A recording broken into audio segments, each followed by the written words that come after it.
Hey guys, it's Daryl. It's Wednesday. It is 4 o'clock, 4 a.m. here in Connecticut.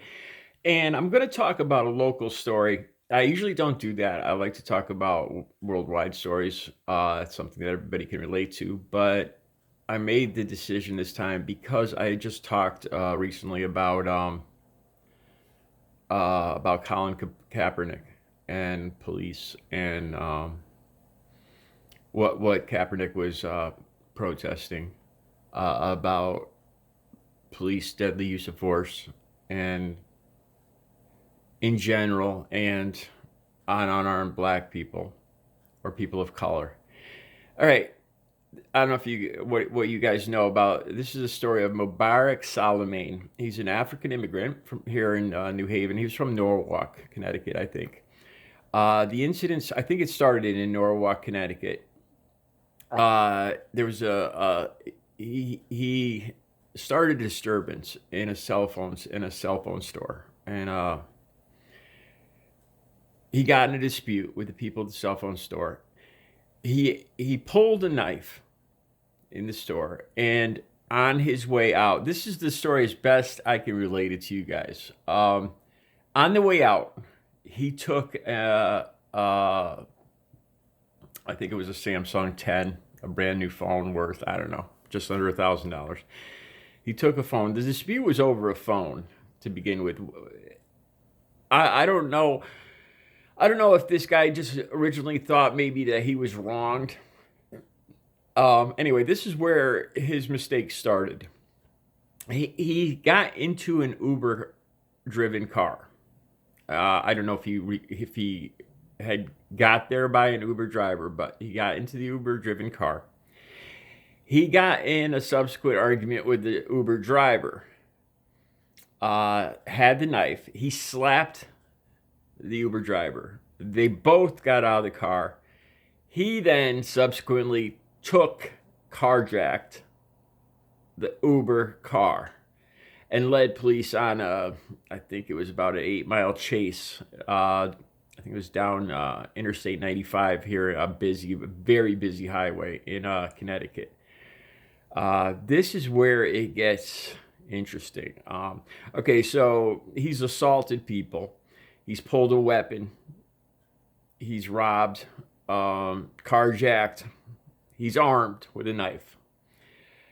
Police chase him. The state police box him in, and it appears it was under an overpass. The car he was in was smashed, boxed in literally by state police cars. There was no way it was going anywhere. From what everything all the from and you could see from the chest cams from the police at this point what's happening. He's in the car now. Adrenaline's pumping, of course. He's already endangered people, threatened people, all this. And you could actually see this on the video. The police are amped up. They have guns drawn. Connecticut State Police. They smash the windows in the stolen carjacked car. He's in the driver's seat. You can actually see he reaches down over here. What he's going for, we don't know. That's when police open fire and kill him. This is the kind of case that makes it very hard for me, for people, or anybody, to question. Now on TV, his family has come from Africa and they're protesting. There's protests in cities here in Connecticut, organized Black Lives Matter and all that it was unjust. It's a tough call. I know I tell you guys I use empathy. It's so close a call that, okay, in my heart I believe I have a hard time even saying this, because to put myself in that officer's position after this person has endangered, robbed, known to be armed, and all this, and for me to say this next thing, it's hard.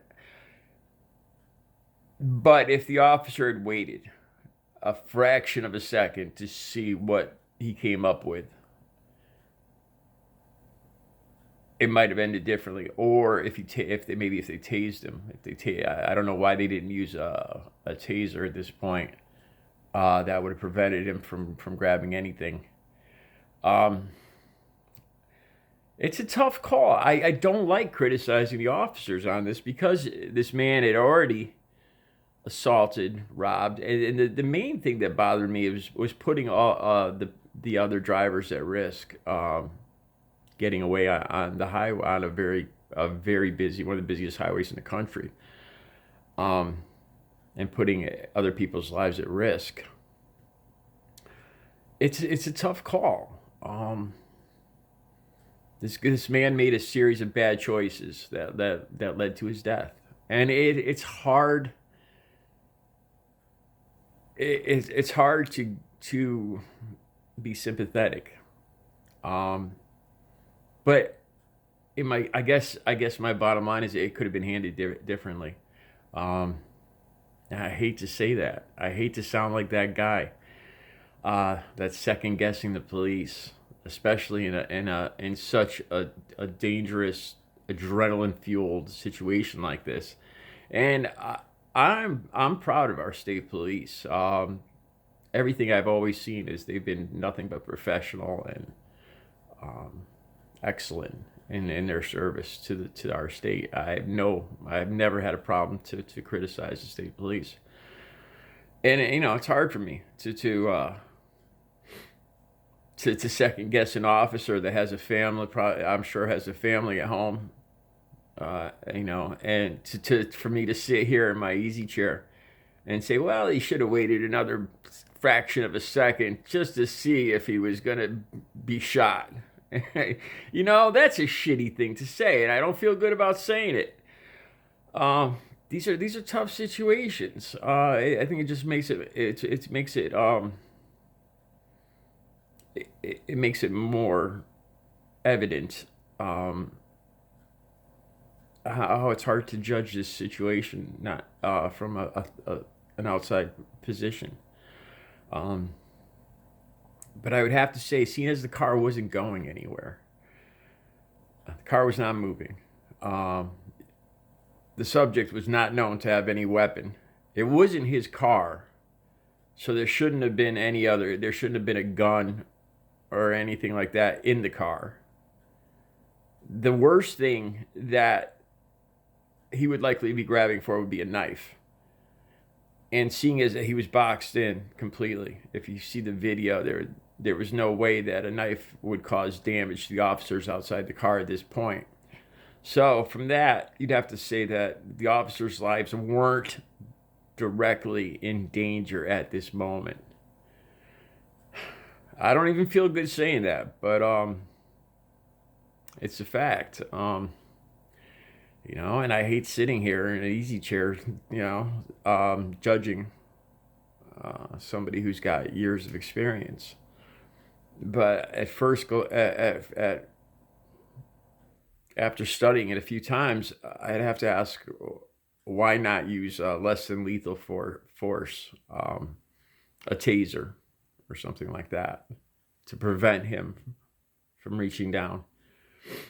And like I said, it was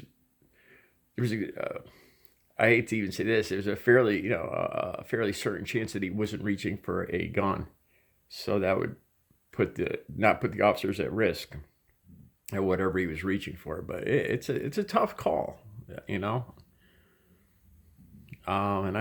here's the thing: I'm sure this happens across the country every day, every single day. It makes me give a lot of credit to the police, what they have to do. I couldn't do it. I could never do it. I couldn't. It takes skill, patience, perseverance, courage, and I give them all the credit in the world. Should this officer be tried? Should he be held accountable for this man's death? No, I can't say that in good conscience. Absolutely not. Um, was it handled correctly? I don't know. Could have been handled differently? I think so. Um, should it be taken as far as to hold the officer legally accountable for his death? No, I don't think so. That's just a gut feeling. That's not based on any legal facts, but um, yeah, it's a tough one. All right, you guys have a good Wednesday.